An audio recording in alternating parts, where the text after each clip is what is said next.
everyone. Welcome back to Mastering Sales with Brent Gove. Good to see you all. Welcome. Okay, so I forgot to say this. Remember I said if it's not in your schedule, calendar, it doesn't exist. I had this to cover in the last part, the 1% Club. Go get yourself a fun travel magazine. This one's like European, and then cut out pictures of Rome or Italy or France or Nice or Monaco or wherever you want to go, and see it visually. And same thing, like a car, like maybe you like fancy sports cars. That's the new Bugatti. It's kind of a cool looking car there. But there's, buy a couple magazines and then cut pictures out of cabins, of beach houses, of financial magazines that says debt-free, money in the bank, etc.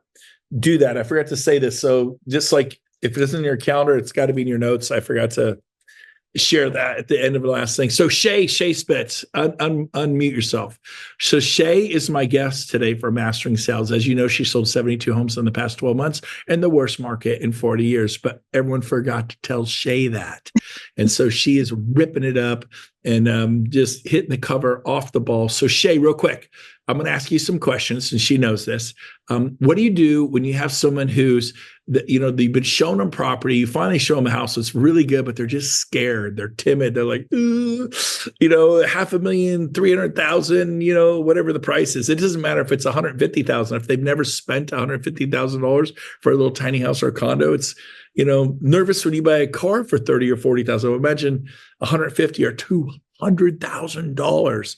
It's just scary for people. What do you do to get them off the fence, to help them be rest assured, and to, would you have any techniques you do when they're scared, like to get them to pull the trigger?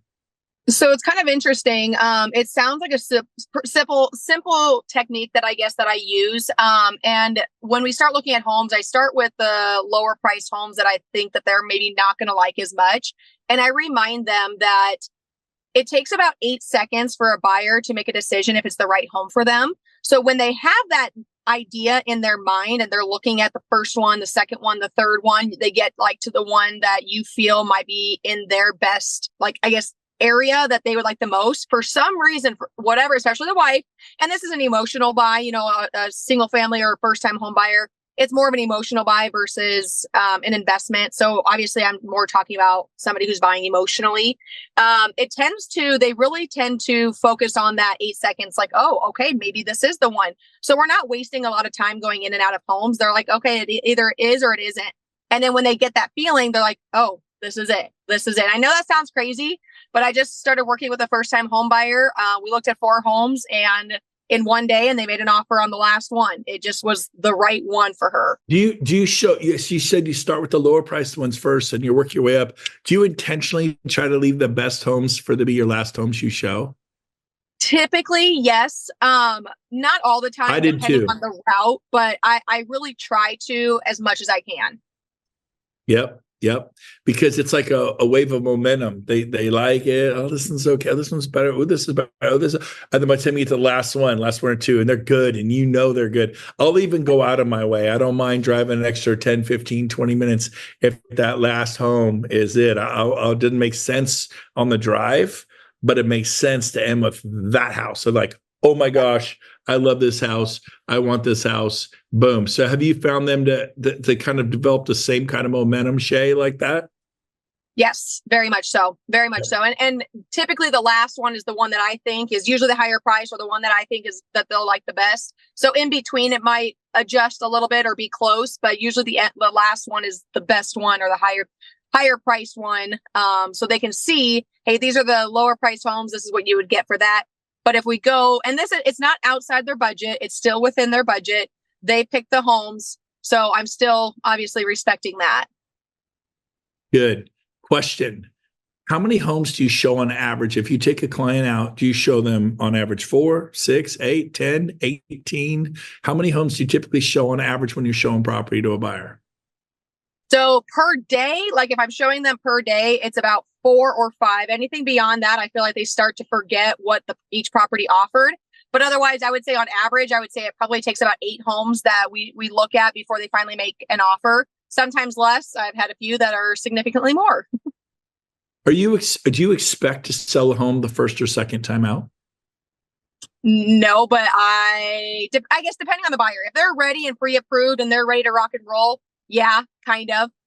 Like today, I'm Yeah. meeting with a buyer. They're just kind of getting into the market. I don't expect them to make an offer. I'm going to meet with them first. But if they're already pre-approved, they already signed a buyer agreement with me, and we're going to go out and look at 5 homes. I do go in expecting that we'll put something under contract or make an offer.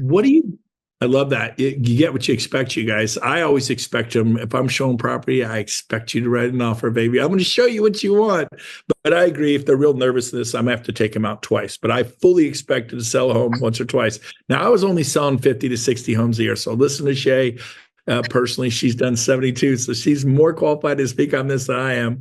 Shay, question for you. What do you do with the buyer who goes, Shay, I know the feds are going to drop those rates 1 or 2 more times. I don't want a home right now because I want to get the lowest possible rate. I'm going to wait for the next 2. They've announced that. I'm going to wait. And then it's school. We want to wait till school's out. So maybe May, June. So maybe this summer we'll go look at homes or next year. Do you just say, okay? Or do you have a technique to at least get them out, build a relationship with you, show them a few homes? Or do you just say, okay, and show it to them next summer or next year? No, I definitely try to meet with them in person. I like to talk to them about what it could cost them to wait. Because if they wait, one, we all hear that the feds are going to cut the rates, and they did cut them, but then they kind of went back up. So you could wait, but then that could end up costing you more, just like it did in 2000 or 2020.